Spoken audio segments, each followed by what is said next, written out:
ایک نوجوان بے روزگار تھا. اس بے روزگار نوجوان نے کئی دنوں تک روزگار ڈھونڈنے کی کوشش کی تو روزگار نہ ملا. تھکا آ رہا گھر کی طرف آ رہا تھا کہ راستے میں خوبصورت سی تھیلی نظر آئی. اس نے تھیلی اٹھائی, اس پہ کھولا تو انتہائی قیمتی اس میں ہار تھا, نیکلیس.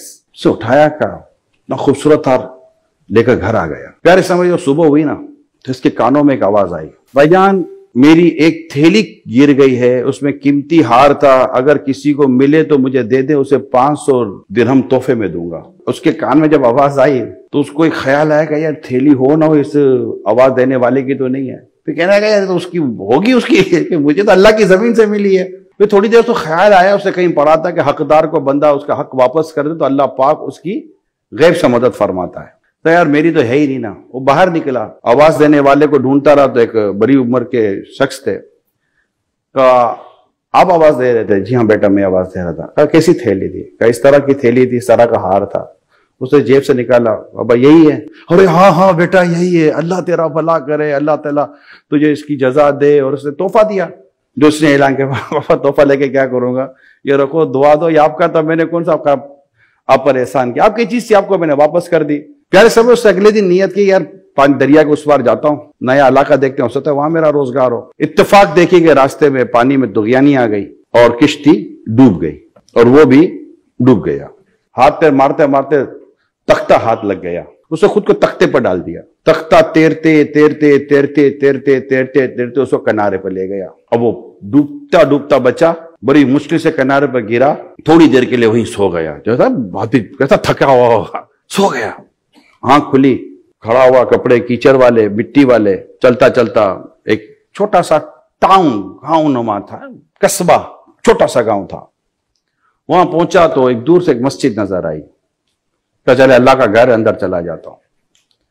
اندر گیا, وہ نماز وغیرہ پڑھی اور قرآن کی تلاوت میں مصروف ہو گیا. جیسے قرآن کی تلاوت کرنے لگا تو کچھ گاؤں کے بڑے بزرگ مسجد میں آئے کہ یار یہ آواز کہاں سے آ رہی ہے. دیکھا تو ایک نوجوان قرآن کی تلاوت کر رہا تھا. برخوردار کہاں سے آئے ہو؟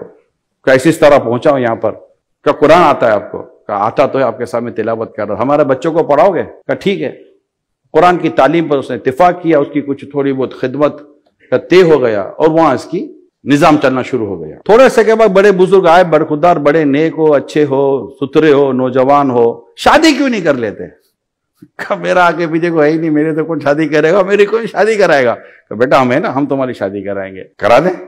کہ ہمارے گاؤں میں ایک نوجوان لڑکی ہے, اچھی صورت اور اچھی سیرت کی ہے بیچاری, اس کا کوئی ہے ہی نہیں آگے پیچھے, نہ ماں ہے نہ باپ ہے, کرو گے شادی؟ کہ اب ابھی تک میرے ساتھ اچھا ہی کیا ہے, آگے میرے ساتھ برا کریں گے میرے تصور میں نہیں ہے, کرا دے شادی. نکاح ہو گیا. اب وہ اپنے کمرہ عروسی جس کو کہتے ہیں, جو کمرہ ہوتا ہے خاص, اس میں جب یہ گیا, وہ جا کر جب اس نے اپنے دلہن کا چہرہ دیکھا تو چہرہ دیکھتے ہی اس کی نظر ایک ہار پر پڑی. یہ وہی ہار تھا جو اس نے اس بزرگ کو واپس کیا تھا اور اس دلہن کے گلے میں تھا. یہ تو بڑا چونکا اور باہر نکل گیا. تو باہر نکلا تو وہ جیسے عموماً گھر کے باہر کچھ نہ کچھ تو کھڑے ہوتے جو باراتی ٹائپ کے آتے ہوئے. کہا بیٹا کیا ہوا, خیریت تو ہے؟ گھر سے کمرے سے باہر آ گئے بھاگتے ہوئے.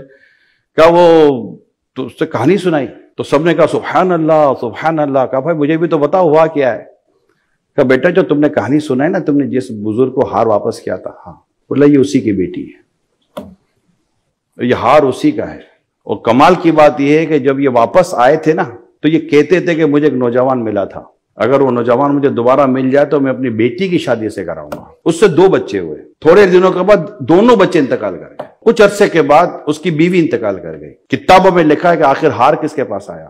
یہ ساری کہانی ہار کے گرد گھوم رہی ہے, اس نیکلیس کے گرد گھوم رہی ہے جس سے اس نے اللہ کی رضا کے لیے اور یہ کہہ کر کے اس پہ میرا حق نہیں ہے, جبکہ وہ ہار جب اس کے مقدر میں تھا تو ایک حق والے انداز سے اللہ پاک نے وہ ہار اسی کو لوٹایا کیونکہ یہ اسی کے مقدر میں تھا, اس نے اللہ کے لیے چھوڑا تھا. یہ بات ہمیں ہمارے ہر ایک بچے کے, نوجوان کے, جاب کرنے والے, پروفیشنل, نیچے سے اوپر تک ہر ایک کے ذہن میں بٹھانی ہے کہ تم صرف اپنے رب کی رحمت اور اس کی عطا پر نظر رکھو. حق لو, حق دو, اللہ پاک تمہارے لیے بہتر فرما دے گا.